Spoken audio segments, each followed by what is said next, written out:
चलिए साहब, बिगुल बज चुका है और जिन आंकड़ों का इंतजार था वो आंकड़े अब हमारे सामने आने लगे हैं। इसलिए हम कह रहे हैं पोल ऑफ द पोल्स, आप सबसे सटीक और सबसे नजदीक नतीजे जो है आप देख सकेंगे एग्जिट पोल के बिल्कुल कुछ ही देर में इंडिया न्यूज पर, क्योंकि ये एक तरीके का अनुमान 3 तारीख को जनता ने क्या मूड बनाया है जिसे ईवीएम में कैद कर दिया है। लेकिन एग्जिट पोल के मुताबिक, एक सर्वे के मुताबिक, एग्जिट पोल के मुताबिक, एक सैंपल के मुताबिक वो जनता का मूड है क्या, वो आखिरकार जनता कर चुकी है तय। वो हम अपने एग्जिट पोल में, पोल ऑफ द पोल्स में ये सीटों के माध्यम से आपको बता रहे हैं। एक एक राज्य दर राज्य हम आपको दिखाएंगे क्या है एग्जिट पोल, और क्या ये एग्जिट पोल एग्जैक्ट पोल में बदलेंगे, इसका इंतजार हमें 3 दिसंबर के लिए करना होगा। लेकिन इन सब के बीच 5 राज्यों में विधानसभा चुनाव के लिए वोटिंग जो है वो पूरी हो चुकी है। लेकिन सबसे ज्यादा इंतजार अगर हम बात करें तो एग्जिट पोल को लेकर है, इंतजार छत्तीसगढ़ को लेकर है, मध्य प्रदेश को लेकर। और इसी बीच बड़ी खबर का हम रुख कर लेते हैं। बड़ी खबर आ रही है, आपको बता दें जिस तरह से अगर हम बात करें, हम आपको राजस्थान, मध्य प्रदेश, छत्तीसगढ़, तेलंगाना और मिजोरम के एग्जिट पोल बताएंगे।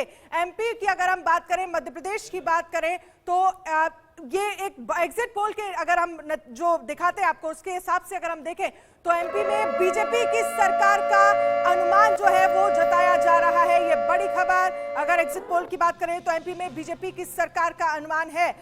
ये मेट्राइज एमपी में बीजेपी को 118 से 130 सीट मिलने का अनुमान जताया जा रहा है। 230 सीटें हैं विधानसभा की और उसमें 97 और 107 कांग्रेस, यानी मेट्राइज फिलहाल यहां पर क्लियर मेजॉरिटी दिखा रहा है बीजेपी को। बिल्कुल, तो बीजेपी को क्लियर मेजॉरिटी, यानी कि जो पहला एग्जिट पोल हम आपको दिखा रहे हैं मेट्राइज मध्य प्रदेश का, यहां पर बीजेपी सरकार बनाती नजर आ रही है। बिल्कुल, इसके साथ ही अगर कांग्रेस की बात करें, हालांकि देखिए पिछले 3 बार लगातार बीजेपी ने अपनी सरकार मध्य प्रदेश में बनाई। फिर 2018 की बात करें तो कांग्रेस की सरकार आई, लेकिन सिर्फ 18 महीने सरकार जो है वो चल पाई। उसके बाद बीजेपी फिर से सत्ता में आ गई। और बात अब छत्तीसगढ़ को लेकर करेंगे। भूपेश बघेल फिर बन सकते हैं सीएम, ये बड़ी खबर आपको दिखा रहे हैं।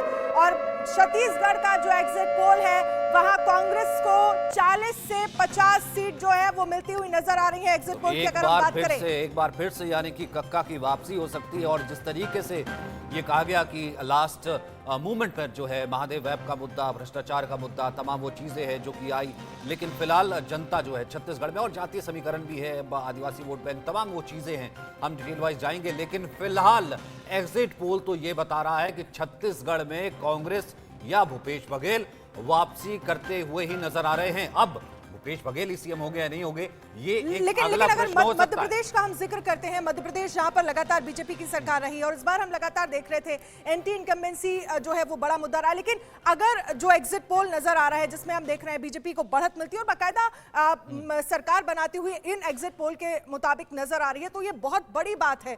जो लास्ट में प्रधानमंत्री नरेंद्र मोदी वहां पर नजर, रैली जो बैक टू बैक उनकी तरफ से की गई, वो सब चीजें जो है वो काफी ज्यादा प्रभाव छोड़ती हुई नजर आ रही है। और दूसरा हम देख रहे हैं जो लाडली लक्ष्मी योजना जो शुरुआत से चली आ रही है, जब 3 बार मध्य प्रदेश में सीएम रहे और अब लाडली बहना योजना, और राजस्थान भी आ चुका है। जी हां, राजस्थान का आंकड़ा आ गया है जहां पर फिलहाल ये बताया जा रहा है कांग्रेस बीजेपी में कड़ी टक्कर है, कांटे का मुकाबला चल रहा है। राजस्थान में कांग्रेस को 90 से 100 सीट का अनुमान है और वहीं राजस्थान में बीजेपी की बात करें तो 100 से 110 सीट का अनुमान है। यानी कि राजस्थान में बीजेपी अगर एग्जिट पोल की बात करें तो 100 से 110 सीट, यानी क्लियर सरकार बनाती हुई नजर आ रही है। वहीं कांटे की टक्कर, नेक टू नेक फाइट जो है नहीं, लेकिन 100 पर फंस भी सकता है। ठीक, 199 पर पोलिंग हुई है, एक सीट नहीं है 199, लेकिन 100 पर फंस भी सकता है, कांग्रेस आ भी सकती है, लेकिन बहुत कुछ हो सकता है यहाँ पर। अगर कांटे का मुकाबला राजस्थान दिखा रहा है, जिसको लेकर के ओपिनियन पोल्स में अनन्या हमने देखा था कि बीजेपी आश्वस्त थी, बीजेपी आश्वस्त थी। और इसके साथ ही यहाँ बीजेपी 100 से 110 सीट, लेकिन छत्तीसगढ़ की अगर हम बात करें तो वहां पर क्लियर जो फेवर है वो मुझे लगता है कांग्रेस को नजर आ रहा है। बीजेपी आश्वस्ती में राजस्थान से शुरू करता हूं, वहीं से हम आए। बीजेपी कहीं ना कहीं आश्वस्त थी, अच्छे मार्जिन से आश्वस्त थी। फिलहाल जो पहला एग्जिट पोल आ रहा है वो कांटे की टक्कर और बीजेपी थोड़ी सी फंसती हुई नजर आ रही है, लग रहा है आपको? देखिए, हम लोग अभी इससे पहले भी चर्चा कर रहे थे कि राजस्थान भी, क्योंकि गहलोत के कल्याणकारी योजनाओं का एक असर लोगों में, गहलोत पर पर्सनली निगेटिव ज़्यादा नहीं था, कांग्रेस से नाराजगी, चूंकि दोनों के झगड़ों से लोगों में, मतदाताओं के मन में था। कई बार आपसे चर्चा में मैंने कहा कि वो लोग लगता था भाई दोनों में कौन मुख्यमंत्री है, तो आपस में लड़ते रहते हैं। तो इम्प्लीमेंटेशन में जो कमियां आई या लोगों को विश्वास गिरा, उससे बीजेपी आगे तो है। देखिए कांटे की टक्कर है, लेकिन आज भी स्थिति ऐसी दिखाई देती है कि बीजेपी का वहाँ सरकार बना सकते हैं। 5-10 पिछली बार भी बीएसपी के लोगों ने कांग्रेस ज्वाइन कर लिया, मतलब कर लिया था। इस बार वो बीजेपी के साथ भी कई ऐसी पार्टी, मतलब जो छोटे निर्दलीय आए हैं, कुछ आए हैं, तो यदि कमी भी पड़ी तो बीजेपी, जो अभी आपका जो आंकड़ा पहला दिखाया जा रहा है उसमें 100 से 110 भी तो दिखा रहे हैं। इस स्थिति से बिल्कुल स्वीप करेगी बीजेपी, किसी को उम्मीद नहीं थी। और मेरा मानना है कि गजेंद्र सिंह शेखावत, मेघवाल, ऐसे जितने नेताओं को, राज्यवर्धन राठौड़, हर इलाके के लोगों को अलग अलग जातियों के आधार पर भी, गुर्जरों के लिए सचिन पायलट से भी जो पहले कांग्रेस को मिलता था वो बीजेपी ने अपनी तरफ खींच लिया।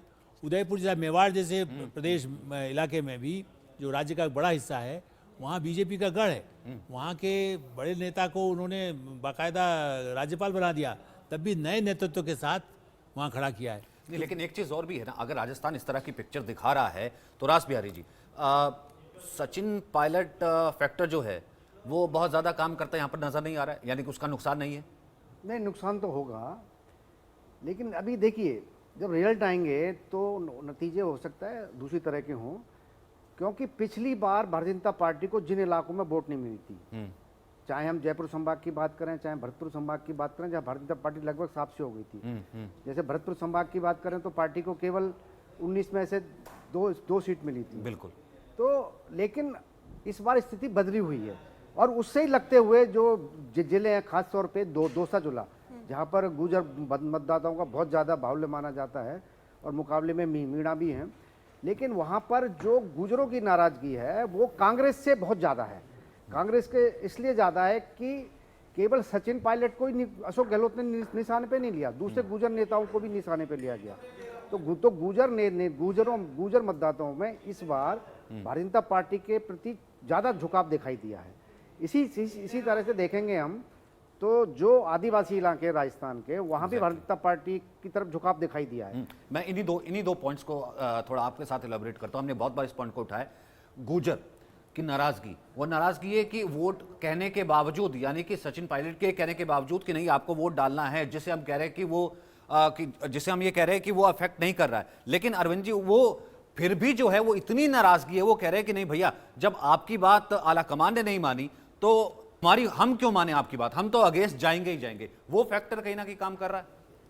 देखिए, ये कहना अभी असल में जल्दबाजी होगी, क्योंकि गुर्जरों के लिए अगर पावर में आप हिस्सा चाहिए या पावर में पोजीशन चाहिए हिस्से से भी ज़्यादा, तो अभी सचिन पायलट से बेहतर कोई कैंडिडेट राजस्थान में नहीं है। तो कांग्रेस को छोड़े न छोड़ें, सचिन पायलट को नहीं छोड़ सकते अगर एक बिरादरी के तौर पे वोट देना है तो इसलिए अभी ये कहना जल्दबाजी है। लेकिन ये जरूर कहा जा सकता है कि बीजेपी ने आत्मविश्वास या अति आत्मविश्वास में अपना कुछ नुकसान किया है, अदरवाइज ये सिनेरियो नहीं होता कि लगभग बराबरी पे लड़ाई हो रही है और एज दिखा रहा। एज नहीं था, बीजेपी के लिए बहुत साफ हवा थी, और अगर एज तक की बात आई है इसका मतलब है कि चुनाव क्लोज हुआ है। और लेकिन अरविंद सर, मैनेज करने की तो बहुत कोशिश की गई। अशोक गहलोत की योजनाओं ने कांग्रेस को मजबूती दी है। नहीं, लेकिन झगड़े निपटा के कांग्रेस मजबूती से आई है। अब रिजल्ट फाइनल क्या होता है ये देखना चाहिए, लेकिन बीजेपी का जितना बहुत साफ जितनी हवा थी उतना इसमें रिफ्लेक्ट नहीं हो रहा है। पोलराइजेशन कई जगह हुआ है, उसका लाभ निश्चित रूप से बीजेपी को होगा उन जगहों पे भी और स्टेट में भी, लेकिन वो फिर अगर रिजल्ट इतने ही पे आके अगर रुक जाएगा, जो अभी एग्जिट पोल पहले से दिख रहा है, तो फिर ये बड़ा मामला नहीं है, पहले से स्थिति कमजोर हुई। चलिए देखना ही है, क्योंकि बहुत इंटरेस्टिंग होगा अगर इस तरीके से स्टेट जो है बिल्कुल बैक टू बैक या फिर चिंता नजर आ रहा है, तो अब ये देखना होगा कि क्या कौन से फैक्टर है जो या फिर गहलोत का चेहरा ही है वो कर रहा है। अनन्या, एक बड़ी खबर का रुख कर लेते हैं। राजस्थान से जुड़ी बड़ी खबर आ रही है आपकी स्क्रीन पर। राजस्थान को लेकर एग्जिट पोल क्या कहते हुए नजर आ रहे हैं, ये बड़ी खबर आपको दिखा रहे हैं। पोल स्टार्ट के एग्जिट पोल में बड़ा दावा, क्या बड़ा दावा किया जा रहा है? राजस्थान में बीजेपी की सरकार का अनुमान जताया जा रहा है। ये बड़ी खबर, राजस्थान में बीजेपी की सरकार बन सकती है। बीजेपी को 100 से 110 सीट मिलने का अनुमान जताया जा रहा है। और कांग्रेस की बात करें तो 90 से 100 सीटें जो है वो कांग्रेस को मिलती हुई नजर आ रही है। लेकिन अगर हम पिछले आंकड़ों की बात करें, क्या जो ट्रेंड सेट रहा है जब एक बार बीजेपी एक बार कांग्रेस की सरकार रही है। शहबाज, मैं आपके पास आना चाहूंगी, जरा समझाइए कब क्या स्थितियां रही हैं राजस्थान में। Over to you Shahbaz. Ananya, अगर हम राजस्थान की बात करें, इस तरीके से भी आपने बताया कि जो एक आंकड़ा है वो बदला हुआ है और लगातार जो है इसके हम चीज़ें देखते नजर आ रहे हैं। मैं अपने दर्शकों को ये बताना चाहूँगा जो ट्रेंड है वो कैसे फॉलो हुआ है। अगर हम यहाँ पर देखें राजस्थान के अंदर जो है 1998 से अगर हम देखें तो 63.39% जो है वोटिंग हुई थी और उसमें कांग्रेस की सरकार बनती है। अशोक गहलोत पहली बार जो है मुख्यमंत्री बनते हैं। अगली बार जब 5 साल बाद चुनाव होता है 2003 में तो 67.18% वोटिंग होती है, जिसमें भारतीय जनता पार्टी की सरकार बनती है और वसुंधरा राजे जो है मुख्यमंत्री के तौर पर यहाँ पर गद्दी संभालती है। 5 साल बाद जो है फिर रिवाज बदलता है और 2008 के अंदर जो है 66.25% वोटिंग होती है। इसमें कांग्रेस की सरकार आती है और एक बार फिर से अशोक गहलोत गद्दी संभालते हैं और सीएम बनते हैं। 2013 की अगर बात करें तो 2013 में फिर से ट्रेंड बदलता है और 75.04% वोटिंग होती है और भारतीय जनता पार्टी की सरकार बनती है। वसुंधरा राजे एक बार फिर से सीएम बनती है। 2018 आने के बाद एक बार फिर से जो है कह सकते हैं कि जो रवायत है वो बदल जाती है और 74.06 जो फीसदी वोटिंग है वो होती है और कांग्रेस की सरकार बनती है। अशोक गहलोत यहाँ पर सीएम बनते हैं। आपकी हम बात करें अगर 2023 की तो 2023 का आंकड़ा कहता है 74.96% जो वोटिंग है वो होती है। सवाल यह है कि राज बदलेगा या रिवाज बदलेगा, क्योंकि खास तौर पर हम अगर इस ट्रेंड को देखें तो एक एक करके भारतीय जनता पार्टी और कांग्रेस की सरकार बनती है और जिसके बाद अब जो अगर हम बारी की बात करें तो आप देखिए कांग्रेस बीजेपी कांग्रेस, क्या ये जो वोटिंग परसेंटेज अगर थोड़ा बहुत बड़ा है तो भारतीय जनता पार्टी के पक्ष में जाएगा या फिर एक बार फिर से जो रिवाज है अनन्या वो बदल जाएगा, क्योंकि सबसे बड़ी टक्कर जो है वो राजस्थान में यही कही जा रही है कि राज बदलेगा या रिवाज बदलेगा। क्या अशोक गहलोत अपने जादूगिरी दिखा पाएंगे या फिर 3 दिसंबर को जादू छूमंतर हो जाएगा, जैसे कि पीएम मोदी ने अपनी जो स्पीचेस में कई मरतबा कहा भी है। अनन्या, बिल्कुल शहबाज, मैं आपके पास फिर से आऊंगी, लेकिन देखिए 1998 से लेकर 2023 तक क्या स्थितियां रही। 2023 को लेकर तो अगर हम वोट प्रतिशत की बात करें कि 74.96% वोटिंग जो हुई है, यानी कि कुछ परसेंटेज ज्यादा वोटिंग जो है इस बार हुई है। 2018 की बात करें, अजीत मंडोला हमारे साथ जुड़ गए हैं, वरिष्ठ पत्रकार हैं। अजीत मंडोला जी, एग्जिट पोल अगर हम राजस्थान का जिक्र कर रहे हैं जहां पर दिख रहा है कि बीजेपी की सरकार बनती दिख रही है, एग्जिट पोल के अकॉर्डिंग अगर हम बात करें 100 से 110 सीटें बीजेपी के खाते में जाती हुई नजर आ रही है। इसे आप कैसे देखते हैं और क्या बड़ी वजह मानते हैं, क्योंकि लास्ट मोमेंट पे हमने देखा लगातार प्रधानमंत्री नरेंद्र मोदी की रैली और उसके बाद फिर हमने देखा जेपी नड्डा लगातार वहां पर रैली करते हुए नजर आए। क्या ये सारी चीजें बीजेपी के फेवर में जाती हुई दिख रही हैं? देखिए, राजस्थान का चुनाव इस बार बिल्कुल अलग तरह का चुनाव था। शायद किसी को कोई अनुमान नहीं है। अभी भी मेरा मानना है कि क्या होगा 3 तारीख को कोई कुछ नहीं कह सकता है। लेकिन क्योंकि इससे पहले कि जितने चुनाव मैंने देखे हैं, 98 का जो आप दिखा रहे हैं, 98 से अब तक 2023 तक का, मैंने ये देखा था कि पहली 6 महीने साल भर पहले ही हो जाता है कि अब की बार कांग्रेस जा रही है बीजेपी आ रही है, या बीजेपी आ रही है कांग्रेस जा रही है, कि परंपरा थी वहाँ पे सरकार बदलने की। लेकिन इस बार मुख्यमंत्री अशोक गहलोत ने जो योजनाएं चलाई हैं वो कहीं ना कहीं कांग्रेस को टक्कर में ले आई। और सबसे बड़ी हैरानी की बात यह है कि बीजेपी के पास कोई मुद्दा नहीं था राजस्थान में। बीजेपी ने तमाम वो हथकंडे अपनाए हैं यहाँ पे, मैं प्रधानमंत्री नरेंद्र मोदी रहे हों या बीजेपी के बड़े नेता रहे हों, वो ये नहीं बता पाए कि जो कांग्रेस की योजनाएं हैं उनका वो क्या करेंगे। ओपीएस का मामला बहुत बड़ा मुद्दा होने जा रहा है देश में। ओपीएस जो पुरानी पेंशन व्यवस्था थी उसको लेकर एक लाइन अमित शाह जी ने बोली थी यहाँ पर एक आखिरी प्रेस कॉन्फ्रेंस में कि हम कमेटी बनाएंगे, जबकि कमेटी बन चुकी है, उसका कोई मतलब नहीं है। तो ओपीएस था। दूसरा, जो स्वास्थ्य का अधिकार कानून देश में पहला राज्य है जहाँ पर कि आदमी को जीने का अधिकार दिया गया। अगर आप बीमार हैं तो आपका पूरा खर्चा सरकार उठाएगी। आप किसी भी प्राइवेट अस्पताल में जाइए, कहीं भी जाइए, 25 लाख तक का इलाज था जिसको कांग्रेस ने 50 लाख करने की बात कही। 500 रुपये का सिलेंडर सबसे पहले राजस्थान में दिया गया, जो कहीं ना कहीं गरीब उज्ज्वला योजना के तहत था, उसका असर था। और फूड पैकेट दिए जा रहे थे, 8 रुपये में भरपेट खाना देने की योजना थी। तो तमाम ऐसी योजना थी जिससे मिडिल क्लास, गरीब और सरकारी नौकरी पेशा वाला, आरडीएचएस था जिसमें कि 30,000 रुपये दवाई का पैसा दिया जा रहा था। लेकिन वो तमाम योजनाएं थी जिसका बीजेपी ने अपने घोषणा पत्र में कोई जिक्र नहीं करा। बीजेपी पहले दिन से राम मंदिर, देखिए ये बहुत बड़ा ट्रेलर है, ये एक पूरा 5 राज्यों का चुनाव हम लोग गौर नहीं कर रहे हैं, लेकिन ये 5 राज्यों का चुनाव प्रधानमंत्री नरेंद्र मोदी ने अपने तरीके से लड़ा। अगर बीजेपी कहती है मध्य प्रदेश में हम योजनाओं के चलते वापस आ रहे हैं, तो वो राजस्थान में योजनाओं के बजाय कहती है कि भाई हम क्या कहते हैं, जो कन्हैयालाल हत्याकांड हुआ था 1-1.5 साल पहले, उसको उठाती है, ध्रुवीकरण की बात करती है, महिला सुरक्षा की बात करती है। उत्तर प्रदेश के मुख्यमंत्री आते हैं, कहते हैं राम मंदिर हम दिखाएंगे 22 जनवरी से। मेरा मानना है कि राम मंदिर जो 22 जनवरी से जिसका उद्घाटन प्रधानमंत्री मोदी करेंगे, बीजेपी जी, उसी को जी, लेकर जी, जी, 24 जी। के चुनाव में जाएगी। एक ट्रेलर यानी कि जो राजस्थान में ध्रुवीकरण हुआ की जो आपने कहा और कि वो खुशी राजस्थान में बीजेपी वो जो है वो बहुत ज्यादा काम करती हुई यहाँ पर नजर नहीं आ रही है। सिद्धार्थ से एक कमेंट ले लेते हैं बीजेपी से। इस वक्त मेरे साथ ही जुड़े अंशुल भी हमारे साथ मौजूद हैं।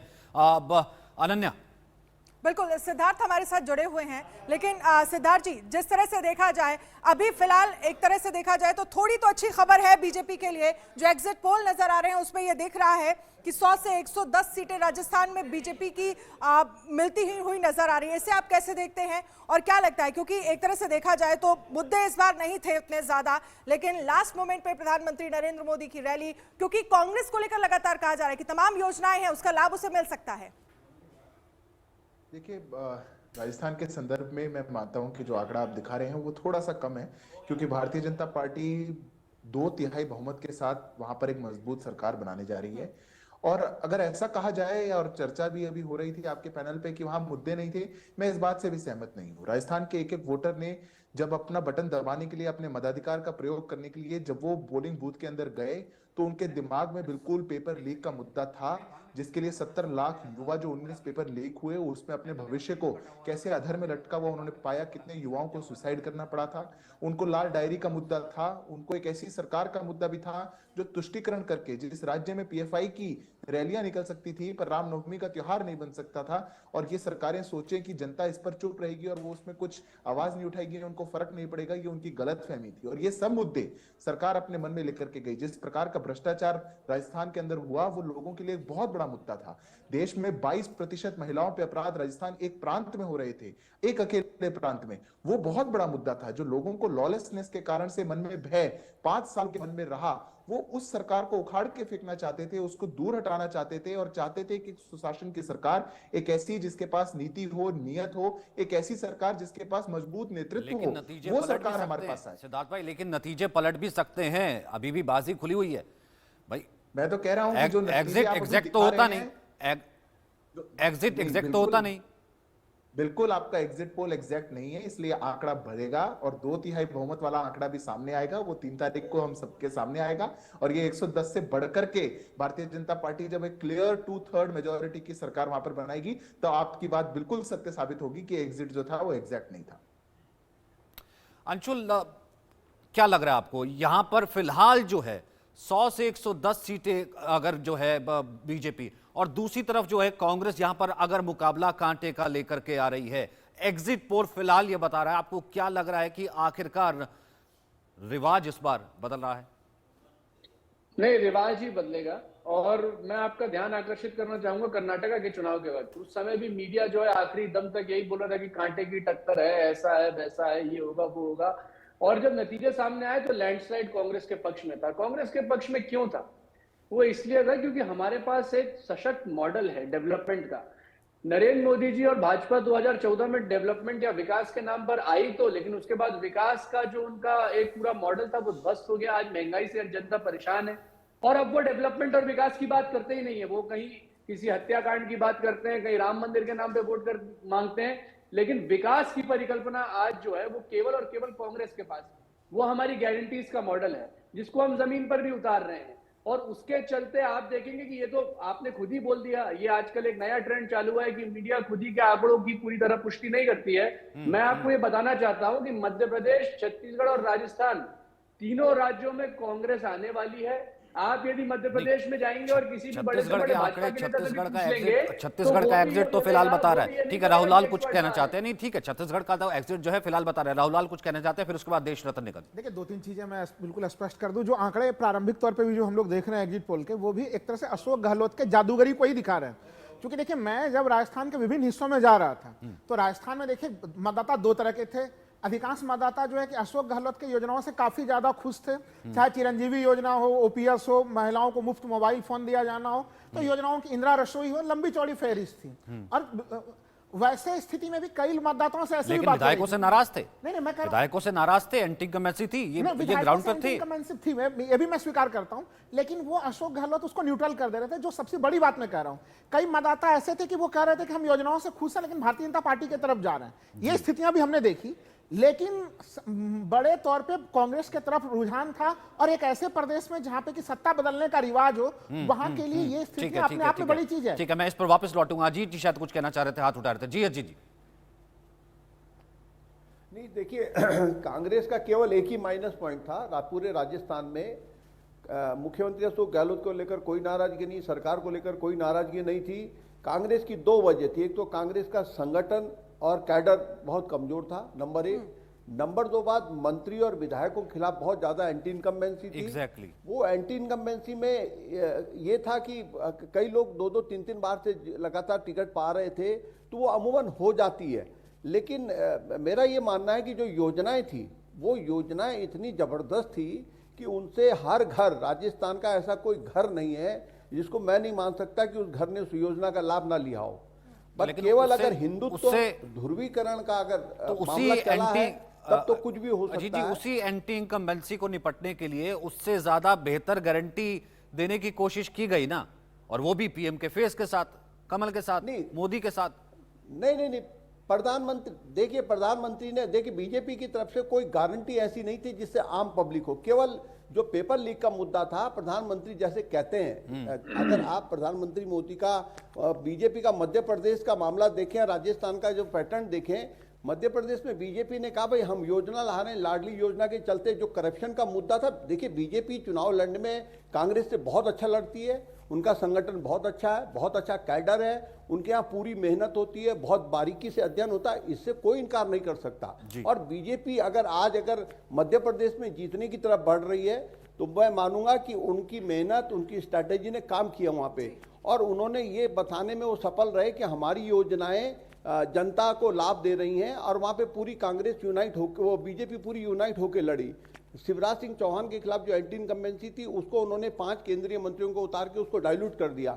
लेकिन उधर राजस्थान में हुआ यह है कि मुख्यमंत्री अशोक गहलोत अकेले संघर्ष करते रहे, उनके साथ पार्टी संगठन उस तरह से नहीं जुड़ा, या लोग उस तरीके से नहीं जुड़ पाए पार्टी के लोग, कि जैसा कि मध्य प्रदेश में बीजेपी का इतना सशक्त केंद्रीय नेतृत्व खुद सड़क पर आ गया, प्रधानमंत्री मोदी खुद अच्छा, आपका जादुई आंकड़ा क्या कह रहा है? अच्छा, आपका एग्जिट पोल क्या कह रहा है? आपका एग्जिट पोल क्या कह रहा है? बीजेपी और कांग्रेस कितनी? फिर उसके बाद मेरा ये मानना है कि देखो, मेरा ये मानना है कि बिल्कुल नेक टू नेक फाइट है। लोगों ने जो एक परंपरा के हिसाब से दिया, दूसरा एंटी इनकम्बेंसी के हिसाब से अगर कांग्रेस के खिलाफ वोटिंग किया है, तो वो कहीं ना कहीं योजनाओं को दरकिनार करते हुए, मेरे को लगता है आखिर में कहीं आगे पीछे 1-2 सीटों का उसका चक्कर होगा, लगभग इसी तरह का रहेगा। लेकिन यहाँ पर जो एक माहौल 6 महीने पहले बन गया था, वो माहौल आज तक वैसे अभी वही है कि बीजेपी आ रही है, लेकिन कोई नहीं कह रहा कांग्रेस जा रही है। ठीक है। इस पर मैं अंशुल जी से एक सवाल लेना चाहूंगी। अजीत जी जिन बातों का जिक्र कर रहे हैं कि हमने देखा कि जमीनी स्तर पर अशोक गहलोत तो नजर आए, लेकिन संगठन उनके साथ उतना डटा हुआ नजर नहीं आया, क्योंकि हमने 2018 में देखा था, जब अगर हम बात सचिन पायलट की करें, जहां से वो आते हैं, गुर्जर समाज से वो आते हैं, और उस एरिया में 40 की 40 सीटें जो है वो 2018 में बीजेपी को मिली थी, और यही वजह है कि तब आपने 100 का जो आंकड़ा है वो पार किया था।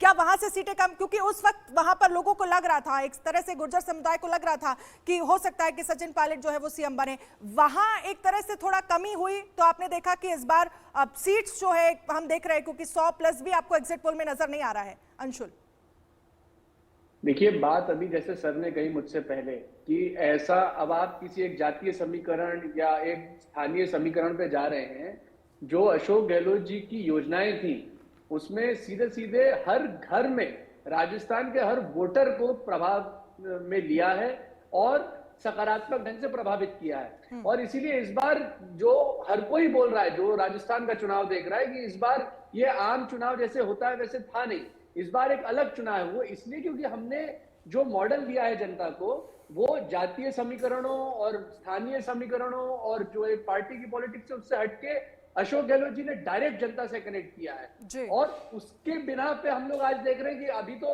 यदि आम चुनाव होता, जो रीत के हिसाब से होता, तो अभी तक तो बोल देते कि एक तरफा भाजपा की सरकार आ रही है। क्योंकि मीडिया भी ये बोलने को आज विवश है कि ये क्लोज फाइट है, इसका मतलब ही ये है कि जो आम अटकलें लगाई जा रही हैं उनका इस बार नहीं होने वाला है जिस तरीके से पहले होता था।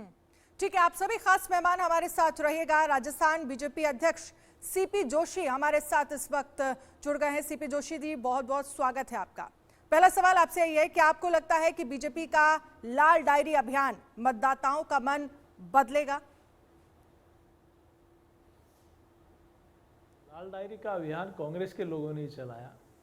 जिस लाल डायरी में कांग्रेस के काले चिट्ठे हैं, जिस लाल डायरी में किस प्रकार से इनके मंत्री ने इस सरकार को, मुख्यमंत्री जी को बचाने के लिए कितनी मंजिल कूद के वो लाल डायरी लेकर गए थे, वो मुख्यमंत्री जी कहते रहे कि हमारा इस लाल डायरी से कोई लेना देना नहीं, और उन्हीं के खास सीपे सालार आरटीडीसी के चेयरमैन कहते रहे कि हाँ मेरे यहाँ से लाल डायरी लेकर गए। तो पहला झूठ तो जनता के सामने उसी दिन आ गया। फिर उसमें जिस प्रकार से 5 वर्षों में राजस्थान को लूटने की एक पटकथा लिखी गई है कि एक एक कब कहाँ क्या किया, कैसे इन्होंने दिल्ली दरबार को कांग्रेस चलाने के लिए व्यवस्था की गई, कैसे यहाँ माइनिंग घोटाले हुए, कैसे यहाँ पद बांटे गए, कैसे यहाँ बोर्ड बांटे गए, वो सारा काला चिट्ठा उस लाल डायरी में है। तो निश्चित रूप से ये सारे जो काले चिट्ठे हैं लाल डायरी के, राजस्थान की जनता के मन मस्तिष्क पे था कि जिन लोगों ने ईमानदारी से काम करने का संकल्प लिया और उन्होंने 5 वर्ष तक राजस्थान की जनता को, गरीब जनता को, उनको खून पसीने की कमाई जो राजस्थान के विकास में लगनी चाहिए थी, वो पैसा कहीं न कहीं भ्रष्ट नेताओं की जेब में गया है। तो उसका सबक जनता ने 25 तारीख को इनको सिखाया है। ठीक है, लेकिन मोदी सरकार की जो योजनाएं चल रही हैं, चुनाव के दौरान बीजेपी ने उन योजनाओं पर फोकस किया, क्या आप इसे चुनाव के लिए बड़ा फैक्टर मानते हैं? आप देखिए कि लोग अंतर समझ रहे हैं। 60 वर्ष बनाम 9.5 वर्ष, जो काम 60 वर्ष में नहीं हो पाया उससे ज्यादा काम पिछले 9.5 वर्षों में हुआ है। ये मोदी जी ने, कांग्रेस पार्टी सिर्फ नारे और वादे दिए, काम नहीं किया। अंतर जनता ने देखा है कि आखिर क्या कारण, जो काम 60 वर्ष में नहीं हो पाए वो मोदी जी ने 9.5 वर्ष में कर लिए। चाहे गरीब का आवास हो, चाहे शौचालय हो, जनधन का खाता हो, उज्ज्वला का कनेक्शन हो, बिजली का कनेक्शन हो, आयुष्मान कार्ड हो, ऐसी अनेक योजनाएं जो 60 वर्ष से ज़्यादा काम 9.5 वर्ष में हो गया। इससे जनता के मन में स्पष्ट मत था कि हमने मोदी जी के साथ जाना है, हमने भारतीय जनता पार्टी के साथ। लेकिन क्या कांग्रेस का गहलोत को अपना चेहरा बनाना पार्टी के लिए काम करेगा या फिर उसके खिलाफ जाएगा? देखिए, 2 पक्ष है। अशोक गहलोत जी ने अपना ब्रांड, अपना चेहरा सामने लेकर आए। दिल्ली नहीं चाहती थी कि उनका चेहरा सामने, अगर वो तो कह रहे थे मैं ही योग्य हूँ, बाकी सब नकारात्मक है, लेकिन दिल्ली के लोग उनको नकारा मान रहे थे, उनका चेहरा नहीं देखना चाह रहे थे। तो कहीं न कहीं अंतर्द्वंद दिल्ली और जयपुर के बीच में था, और इसीलिए कभी किसका फोटो लगाते थे, कभी किसका फोटो लगाते थे, चुनाव के दिनों में और कोई फोटो लगाने लगे। तो ये इनका अंतर्द्वंद कांग्रेस को रसातल में भेजने का एक बड़ा कारण बनेगा। बिल्कुल। सीपी जोशी जी, हमारे साथ मेरे सहयोगी सचिन जी भी जुड़े हुए हैं। अगला सवाल सचिन जी आपसे करना चाहेंगे। सचिन जी, मेरा सवाल ये था कि आपको क्या लगता है कि पीएम लास्ट मोमेंट पर आए, अंतिम जिसे कहते हैं कि प्रचार अभियान में, और बहुत तेजी से जिसे कहते हैं बीजेपी के लिए प्रचार किया, आपको लग रहा है कि वो जो धुआंधार प्रचार था पीएम का, पीएम के फेस का, वो काम करता दिख रहा है बीजेपी के लिए? देखिए, मोदी जी देश के गरीब हो, दलित हो, आदिवासी हो, महिला हो, युवा हो, किसान हो, हर वर्ग के अटूट आस्था का प्रतीक है, विश्वास का प्रतीक है। और मैंने भी अपने जीवन में ऐसा नेता नहीं देखा जिनके प्रति ऐसी अटूट आस्था लोगों की हो, अटूट विश्वास हो। और उसके पीछे कारण है, उन्होंने जो कहा वो करके दिखाया और असंभव को भी संभव किया। ठीक, मतलब अगर पार्टी सत्ता में लौटती है तो क्या संकल्प पत्र में जितने वायदे किए गए थे वो पूरा होगा? निश्चित रूप से भारतीय जनता पार्टी कभी झूठे वादे नहीं कर सकते। जो कहा वो करके दिखाया। और हमने अभी अब हमारे संकल्प पत्र में स्पष्ट कहा है कि ऐसा नहीं कि वोट लेने के लिए कुछ ऐसे वादे कर दिए जो हमने कर नहीं सकते।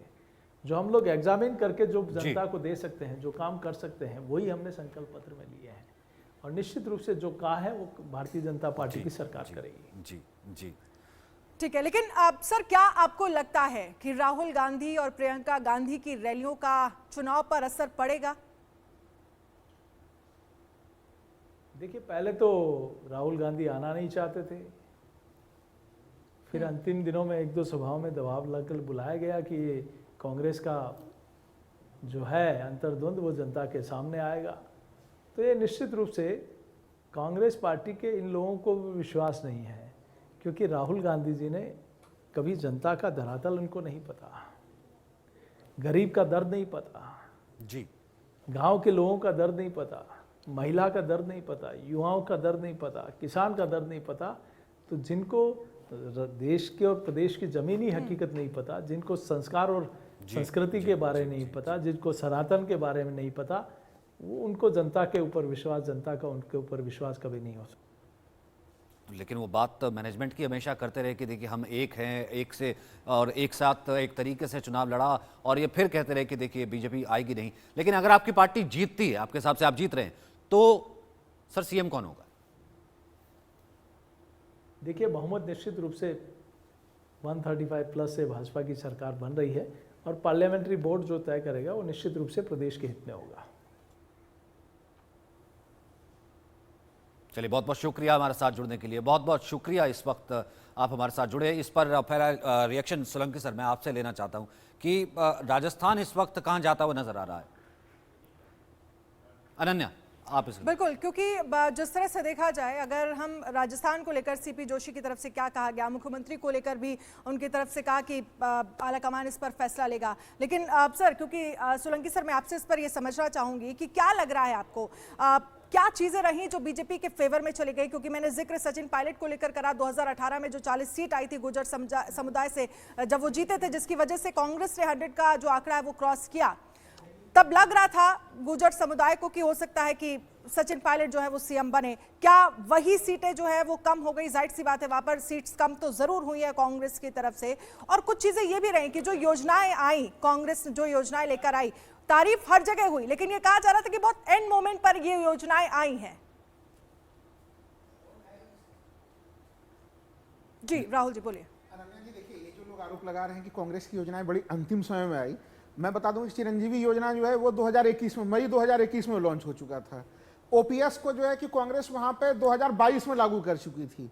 तो ऐसा नहीं था कि सब बिल्कुल चुनाव के मुहाने पे हो रहे थे। यानी कि जैसे ही राजस्थान, एक तरह से मैं देखता हूं कि वो कोरोना काल से जो है कि वो निपटता है, आगे बढ़ता है, और अलग अलग योजनाएं जो है कि वो जमीन पे हैं। और मुझे अभी भी लग रहा है, देखिए इन आंकड़ों पे, चूंकि आंकड़े हैं एजेंसी के, उसका पूरा सम्मान है, लेकिन जो स्थितियां हैं, चूंकि देखिए परंपरागत तौर पर वहां पे 60 ऐसी सीटें हैं पिछले 20 वर्षों में, अगर हम लोग देखें तो वहां पे सीधे सीधे भारतीय जनता पार्टी का वर्चस्व रहा है, 21 सीटों पे कांग्रेस का। लेकिन इस बार दुर्ग टूटते हुए नजर आ रहे हैं, चाहे वो आप उदयपुर के संभाग में जाइए, वहां पे वो दुर्ग टूटते हुए नजर आ रहे हैं भारतीय जनता पार्टी के। अजमेर में आप देख लीजिए, अजमेर उत्तर, अजमेर दक्षिण, व्यावर, ये 3 सीटों का मैं आपको बता रहा हूं, ये बीजेपी के पुराने दुर्ग थे, 2020 साल से जीत रही थी। ये सारे दुर्ग में कांग्रेस ने बड़ी शानदार लड़ाई लड़ी है। तो ये चुनाव हमें लग रहा है पिछले 20 सालों के बाद एक तरह से अपने आप का राजस्थान में बिल्कुल एक ऐतिहासिक किस्म का मुकाबला मुझे देखने के लिए। लेकिन जाट फैक्टर शेखावटी में जाट फैक्टर क्या अब गहलोत के साथ, तो वही जो जाट फैक्टर दूसरी तरफ चल जाए तो बीजेपी के साथ? नहीं, देखिए मैं एक चीज बता दूं कि डोटा सारा के ऊपर जब तक जो है कि ईडी की छापेमारी नहीं हुई थी, तब तक तो आपकी बातों से मैं सहमत हो जाता।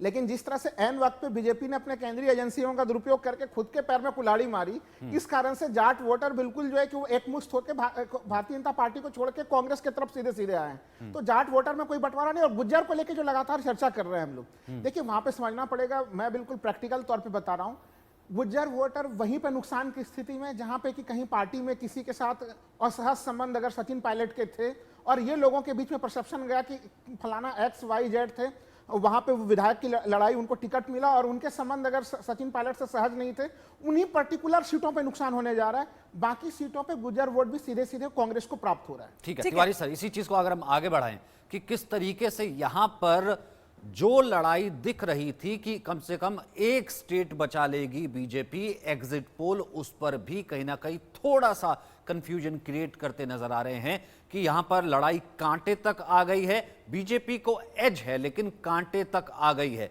ऐसा क्या हुआ अंतिम वक्त में राजस्थान में? Sir Tiwari sir.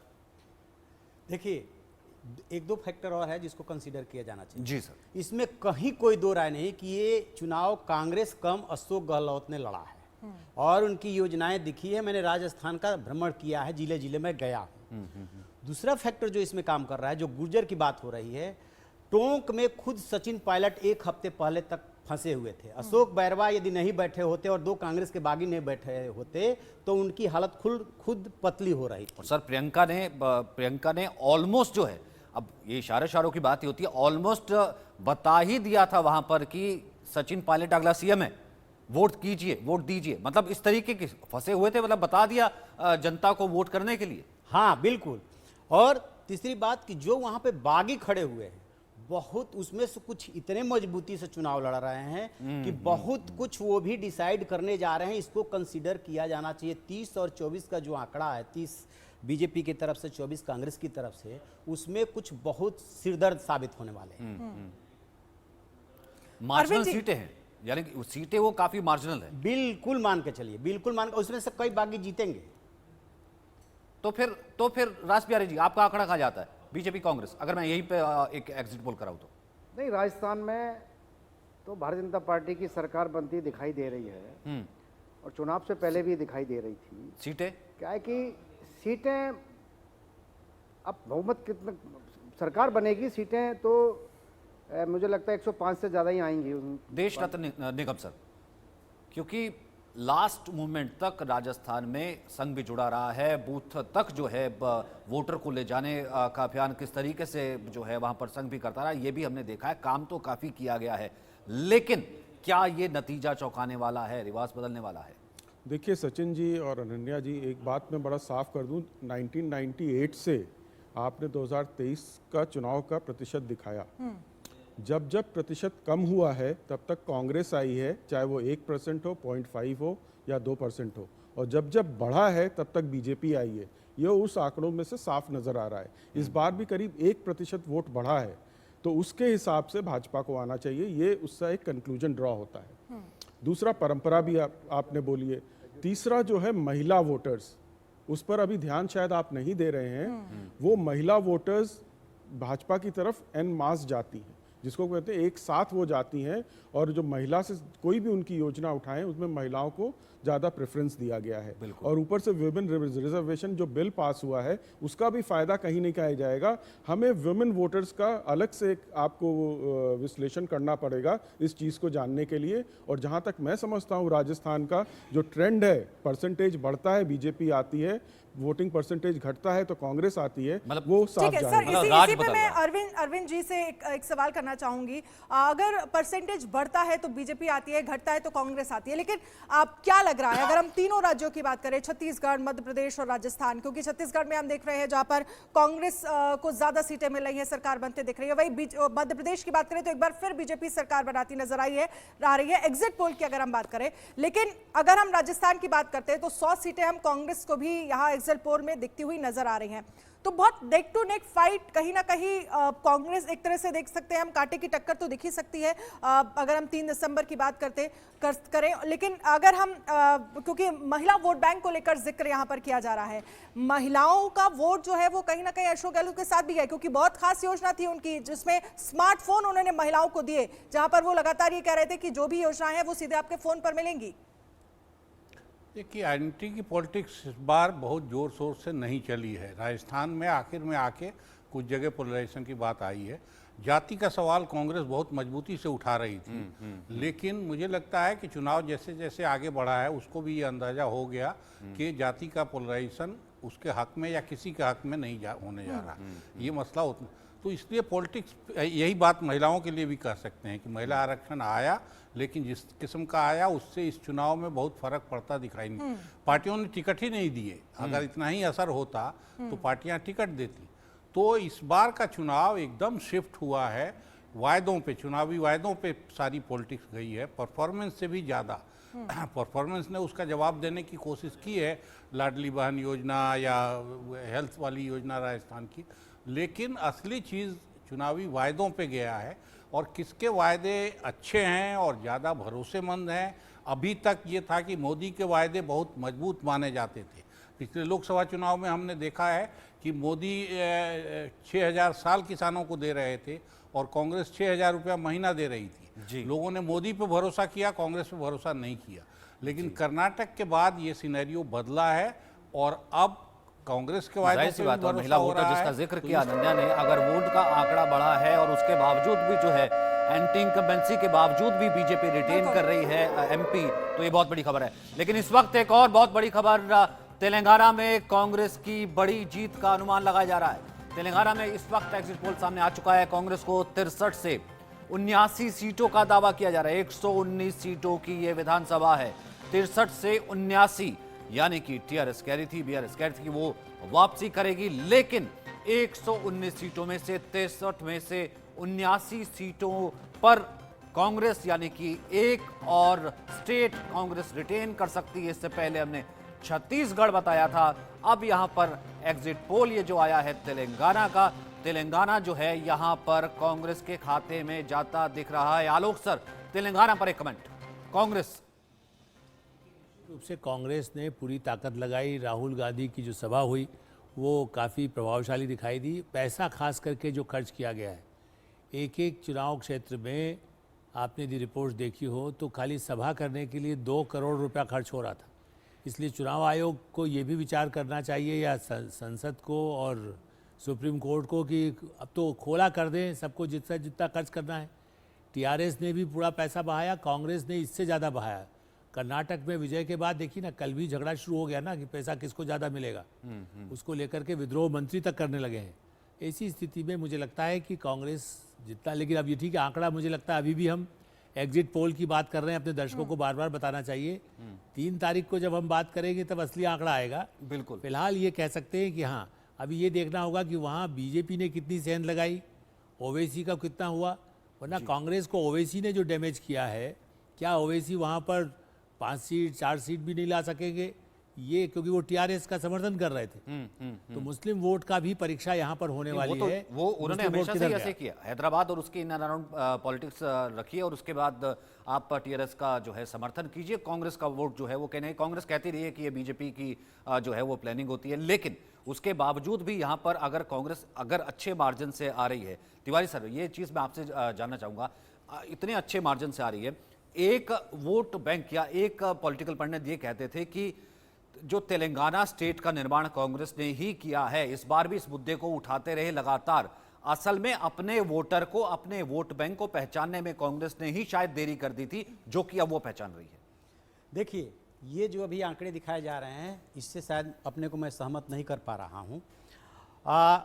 आप गौर कीजिए कि जब राव साहब निकले थे सबसे पहले तो किधर सट रहे थे, उधर जाकर के सट रहे थे। जब उन्हें एहसास हुआ कि कांग्रेस अपने को इतना मजबूत बना चुकी है, तब जाकर के इंडिया तब बना नहीं था, अपने को वहाँ से अलग उन्होंने किया था, अदरवाइज मजबूती में निकले थे। मेरा अपना मानना है कि वहाँ पे कांटे का मुकाबला हुआ है। कांग्रेस ने अपनी ज़मीन बहुत मजबूत की थी वहाँ पे, शायद वो देर से भाप पाए हैं, इसका कांग्रेस को लाभ मिलेगा। 2 फैक्टर बीजेपी और AIM ये कितना बढ़िया वहां पे परफॉर्म करते हैं, इस पे रिजल्ट भी। ठीक है, इस पर मैं राहुल जी से भी एक सवाल करना चाहूंगी। राहुल जी, क्योंकि कर्नाटक जीतने के बाद एक तरह से ये कहा जा रहा था कि साउथ में कर्नाटक जो कि एक बड़ा स्टेट माना जाता है, अगर हम दक्षिण, दरवाजा है साउथ का, तो क्या लगता है कि कर्नाटक जीतने के बाद एक तरह से देखा जाए, अगर तेलंगाना में एग्जिट पोल के अकॉर्डिंग अगर हम 63 से 79 सीटें दिखा रहे हैं, तो वहीं के बाद से कहीं ना कहीं एक तरह से बढ़त जो है वो कांग्रेस को मिलती हुई दिखना शुरू हो गई थी, क्योंकि उसी लेवल पे वैसा ही कुछ चुनाव प्रचार हमने देखा प्रियंका गांधी, राहुल गांधी जो है वो नजर आए तेलंगाना में करते हुए। नहीं, बिल्कुल देखिए, जो आंकड़े आ रहे हैं, मुझे लग रहा है कि 3 दिसंबर को भी जब हम लोग देखेंगे तो आंकड़े बिल्कुल इसी किस्म के कुछ रहेंगे। कुछ 1-2 सीट आगे पीछे की स्थितियां रहेंगी, क्योंकि लेकिन एग्जिट पलट भी जाते हैं सर। वो पलट सकता है, लेकिन मैं अपना आकलन बता रहा हूँ। लड्डुओं के ऑर्डर कई बार जो है वापस भी लिए जाते हैं। देखिए, राजनीति में वो देखिए आकलन गलत भी होते हैं, सही भी होते हैं, लेकिन मैं अपना आकलन बता रहा हूँ कि ये जो आंकड़े हैं मुझे सही लग रहे हैं। देखिए, नंबर 1 चीज की भारत जोड़ो यात्रा को आप देखेंगे, तेलंगाना में 19 दिन जो है कन्हैया जी वो यात्रा तेलंगाना में चल रही थी। तब सभी लोग कह रहे थे कि भाई तेलंगाना जैसे छोटे राज्य में भारत जोड़ो यात्रा में इतनी एनर्जी क्यों लगाई जा रही है। वो एक पॉइंट था। और उसके बाद जैसे ही कर्नाटक में कांग्रेस को जीत मिली, और कांग्रेस ने देखिए वहां पे भी जो जीत हासिल की, कांग्रेस ने अपने गारंटियों के आधार पे की। तो वो गारंटियां वहां पे प्रधान के लोगों ने देखा, कैबिनेट की प्रथम बैठक हुई और उन गारंटियों को पूरा किया गया। अब उसी तरह से देखिए यहां पे भी कांग्रेस जो है कि अपने आश्वासनों को लेकर आई। और जो सबसे महत्वपूर्ण चीज जिसके ऊपर सवाल उठ रहा है जी, सवाल ये उठ रहा है कि 2019 के लोकसभा चुनाव में 20% वोट शेयर लाने वाली भारतीय जनता पार्टी, 4 लोकसभा सीटें जीतने वाली भारतीय जनता पार्टी आखिर पूरे सीन से क्यों गायब हुई? वहां पे वो मुकाबले में कहीं नहीं थी। मैं लगातार कह रहा हूं कि वहां का जो मुकाबला था वो भारतीय जनता पार्टी और भारत राष्ट्र समिति के बीच में, बीआरएस के बीच में ही थी। और बीआरएस की गड़बड़ी देखिए, जिस क्षेत्रीय अस्मिता का वो लाभ ले रही थी बीआरएस, उसने अपने पार्टी का नाम तेलंगाना राष्ट्र समिति से बदल के भारत राष्ट्र समिति कर डाला। ठीक है, आपको नेशनल पॉलिटिक्स करना था, लेकिन ये हमारे साथ एक और बड़ा चेहरा इस वक्त हमारे साथ विश्वास सारंग जुड़ रहे हैं, मध्य प्रदेश के शिक्षा मंत्री। बहुत बहुत स्वागत है सर आपका। पहला आंकड़ा इस वक्त अगर मैं आपके लिए बताऊं, जो हम इंडिया न्यूज पर दिखा रहे हैं, मध्य प्रदेश एक बार फिर से जो है आप वापसी कर रहे हैं, तो आपकी मुस्कान के लिए मैं क्या कहूँ, मुबारकबाद।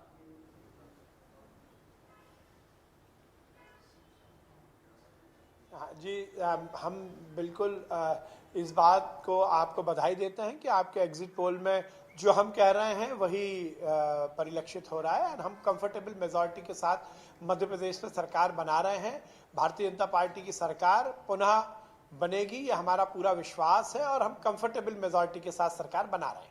विश्वास सारंग जी, लेकिन क्या लगता है, क्योंकि ये 3 बार आप पहले ही सरकार में रह चुके हैं। एक बार कांग्रेस की सरकार इससे पहले 2018 में आई, लेकिन 18 महीने बाद ही बीजेपी ने वहां पर सरकार बना ली। इस बार क्योंकि एंटी इनकम्बेंसी देखी जा रही थी शिवराज सिंह चौहान के खिलाफ, सांसदों को उतारकर उसे कवर किया गया। इसके अलावा क्या लगता है, कौन कौन सी ऐसी चीजें जो आप लोगों के फेवर में वहां पर चली गई, और अगर सरकार बनती है 3 दिसंबर के दिन तो सीएम का चेहरा कौन हो सकता है? देखिए, मैं ये कहना चाहता हूं कि हर समय भारतीय जनता पार्टी विकास और कल्याण के मुद्दे पर चुनाव लड़ती है, और मध्य प्रदेश की जनता ने ये बात पूरी तरह शिरोधार्य की है कि हमने जो कहा है वो किया है। हमारी कथनी और करनी में समानता है। हमने महिला सशक्तिकरण के लिए यदि लाडली लक्ष्मी योजना की शुरुआत की, तो हमने युवाओं को रोजगार के लिए सीखो कमाओ योजना की शुरुआत की। हमने गांव का विकास किया, हमने खेत का विकास किया, हमने खलियान का विकास किया, हमने युवा, महिला, किसान और मजदूर का विकास किया। तो मध्य प्रदेश में समग्रता के साथ भारतीय जनता पार्टी ने सरकार चलाई है। आर्थिक अनुशासन को स्थापित करते हुए मध्य प्रदेश के आर्थिक स्थिति को हमने सुदृढ़ किया, हमारे बजट को हमने बहुत मजबूत किया, और मध्य प्रदेश में विकास और कल्याण को नए आयाम तक पहुंचाया। और मध्य प्रदेश की जनता मानती है कि माननीय नरेंद्र मोदी जी की जो डबल इंजन की सरकार की परिभाषा है, उसको हमने बहुत ही सशक्त तरीके से मध्य प्रदेश में स्थापित किया है। इसलिए मध्य प्रदेश की जनता मानती है कि डबल इंजन की सरकार यदि मध्य प्रदेश में बनेगी तो विकास और कल्याण नई गति से उसके घर तक पहुंचेगा। लेकिन लास्ट मोमेंट तक जो है ये कहीं ना कहीं कहा गया कि बिना चेहरे का चुनाव है, पीएम मोदी ही वो चेहरा होंगे। लाडली बहना जो शिवराज सिंह चौहान है, पहले तो ये भी भले आप इसे माने ना माने, लेकिन ये तय नहीं था, बिल्कुल लास्ट मोमेंट पे कहा गया कि वो बुधनी से चुनाव, क्योंकि वो इससे पहले ही कह चुके थे कि मैं चुनाव लड़ूं या ना लड़ूं, आप तय कीजिए, 2 बार वो कह चुके थे। अब ऐसे में नतीजे फिर भी आपके पक्ष में आना, तो क्या आपको लगता है ये लाडली बहना के पक्ष में जो है नतीजा है, ये शिवराज सिंह चौहान के पक्ष में भी नतीजा है, या फिर प्रधानमंत्री मोदी का इस पूरे कैंपेन में एक बगैर चेहरे के खुद के चेहरे पर उतरना वो नतीजा? देखिए, मैं निवेदन करना चाहता हूं, ये सब मीडिया के स्पेकुलेशन है। Bharatiya Janata party cadre based party है। भारतीय जनता पार्टी में ना मतभेद है ना मनभेद है। हम हर समय विचार के पोषण के लिए राजनीतिक क्षेत्र में काम करते हैं। मैं निवेदन करना चाहता हूं, मैंने पहले ही कहा कि निश्चित रूप से यदि महिला सशक्तिकरण के लिए हम लाडली बहना योजना लाए हैं तो जनता का विश्वास उसमें निश्चित रूप से आया है। हमने युवाओं के लिए यदि सीखो कमाओ योजना को स्थापित किया है तो जनता ने उसके प्रति भी विश्वास व्यक्त किया है। हमने खेत से लेकर खलियान तक विकास किया है, हमने आदिवासी से लेकर मजदूर तक विकास किया है। तो निश्चित रूप से भारतीय जनता पार्टी की सरकार के प्रति लोगों का अतः विश्वास है, और उस विश्वास के लिए ही हमें फिर से चुनाव में जनता चुन रही है, और हम कंफर्टेबल मेजॉरिटी के साथ सरकार बना रहे हैं। अच्छा, आपका एग्जिट पोल क्या कहता है विश्वास जी? आपका 3 तारीख का आंकड़ा क्या कहता है, एग्जिट पोल क्या कहता है?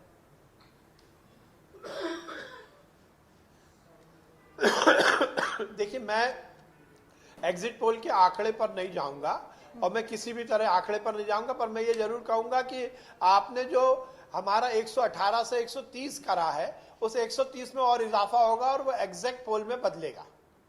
लेकिन अगर हम बात करें, क्योंकि पिछले 3 बार का जब जिक्र करें, जब आप बीजेपी ने सरकार बनाई है, शिवराज सिंह चौहान वहां पर सीएम रहे हैं, महिला वोट बैंक जो है वो बढ़ चढ़कर आपके साथ रहा। इस बार भी हमने देखा महिला वोट बैंक साथ रहा और एक अलग तरह का महिला के साथ अगर हम बात करें, क्योंकि जिस रिश्ते की बात लगातार शिवराज सिंह चौहान कहते रहे हैं, वो बहन मानते रहे हैं, मामा भांजे का रिश्ता यहाँ पर रहा है और वो एक तरह से बीजेपी को फेवर करता रहा है। और दूसरा, आप क्या मानते हैं, क्योंकि हमने देखा अगर हम कांग्रेस की बात करें तो कमलनाथ और दिग्विजय सिंह के बीच जो खटपट देखी गई, एक संगठन जो कमजोर वहां पर नजर आया, क्या ये चीजें आपके फेवर में जाती हुई दिखी?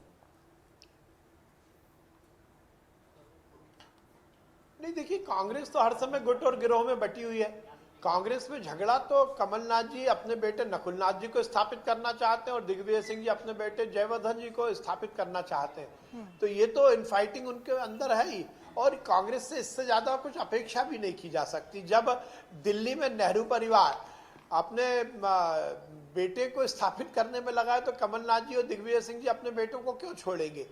तो ये तो इसमें कोई बहुत नई बात नहीं है। भारतीय जनता पार्टी एक लय के साथ, एक विचार के साथ, एक पूरी शिद्दत के साथ चुनाव लड़ी और जनता ने इस बात को पूरी तरह से स्वीकार किया है कि भारतीय जनता पार्टी के नेतृत्व में मध्य प्रदेश में पुनः सरकार बननी चाहिए। नहीं, लेकिन कांग्रेस ये कह रही कि हम अब भी बहुत आश्वस्त है, लेकिन आप ये कह रहे हैं कि ये आंकड़ा और बढ़ेगा जो हमारा एग्जिट पोल बता रहा है। बहुत बहुत शुक्रिया हमारे साथ जुड़ने के लिए सर, और ये विश्वास जताने के लिए कि ये स्टेट जो है आप रिटेन कर रहे हैं। बहुत बहुत शुक्रिया सर। तो फिलहाल आपने देखा कि किस तरीके से मध्य प्रदेश का हमने देखा। मध्य प्रदेश से ही अगर मैं, आलोक सर एक कमेंट मध्य प्रदेश का ही अगर मैं आपसे ले लूं, मध्य प्रदेश आपकी नज़र में क्या था, या फिर एग्जिट पोल में जो अभी हम दिखा रहे हैं 120 के आसपास बीजेपी, वही जो है आंकड़ा है? ये सचिन जी, मुझे लगता है कि अभी निष्कर्ष निकालना, चूंकि अलग अलग मेरे पास भी जो मैं देख रहा हूँ, कुछ सर्वे थोड़ा डिफरेंट टोन में भी कह रहे हैं कि 118 से 130 के बीच में। जी, ये कुछ मुझे लगता है कि शायद अधिक दिखाई दे सकता है, क्योंकि वहाँ बड़ा कांटे का मुकाबला रहा है।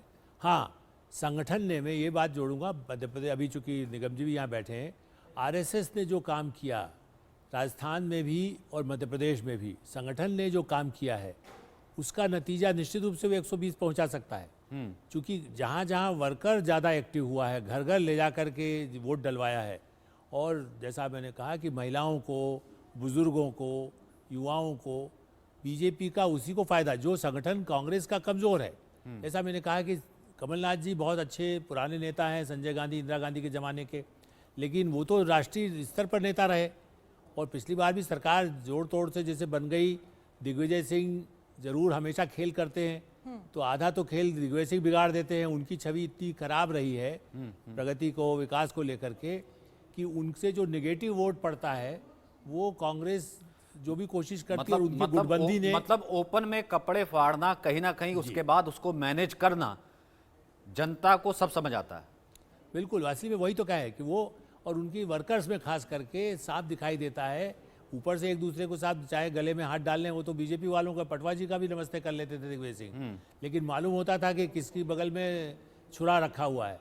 तो वो कमलनाथ जी भी जानते हैं, और आज भी सुरेश पचौरी, अजय सिंह, अरुण यादव, जो कांग्रेस के ऐसे प्रदेश अध्यक्ष तक रहे हैं, उन सबका भी उनको किनारे कर दिया गया। नाम के लिए थोड़ा सा बुलाया गया, चूँकि सोनिया गांधी उनको जानती थी, लेकिन राहुल गांधी ने पूरा भरोसा, और दूसरा सुरजेवाला जी जैसे नेता जो वहाँ के इंचार्ज थे, आपको आश्चर्य होगा, सुरजेवाला और कमलनाथ जी में बिल्कुल नहीं पड़ती थी। सुरजेवाला तो खाली जैसे कह सकते बिजनेस पार्टनर की तरह वहाँ गए थे।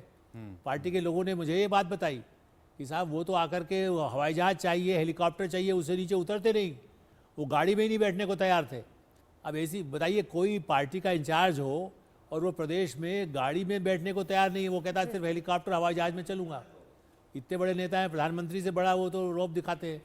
तो ऐसी स्थिति में कांग्रेस को नुकसान यदि हो रहा है, तो ऐसे जो उनके धुरंधर नेता राहुल गांधी के प्रतिनिधि हैं, उनकी वजह से या वसूली करने के लिए कि भाई पार्टी में फंड चंदा लाइए, पैसा कहाँ से लाते हैं हम नहीं जानते हैं, वो काम उन्होंने राजस्थान में पहले जनता किया जो और चीजें मध्य हैं प्रदेश वो में सब किया। देख रही थी। लेकिन जैसा आपने कहा आलोक सर और अरविंद जी और जो तमाम हमारे पैनलिस्ट हैं कि ये तो आंकड़े हैं और ये आंकड़े एग्जिट पोल के हैं, एग्जैक्ट के नहीं। ये आंकड़े बदल भी सकते हैं, 3 तारीख को चीजें इससे उलट भी हो सकती है और प्लस माइनस भी हो सकता है। लेकिन एग्जिट पोल एक पिक्चर देता है जो हम फिलहाल आपको देने की कोशिश कर रहे हैं। मध्य प्रदेश में भारतीय जनता पार्टी इस वक्त आती नजर आ रही है, छत्तीसगढ़ में इस वक्त कांग्रेस आती नजर आ रही है और साथ ही साथ बात करें तेलंगाना में इस वक्त कांग्रेस आती नजर आ रही है। लगातार कवरेज जारी रहेगी।